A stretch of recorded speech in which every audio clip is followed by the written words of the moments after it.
gift. How can there be yours without mine and mine without yours?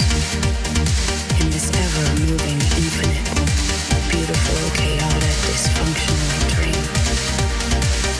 But where there is one, we divide one into.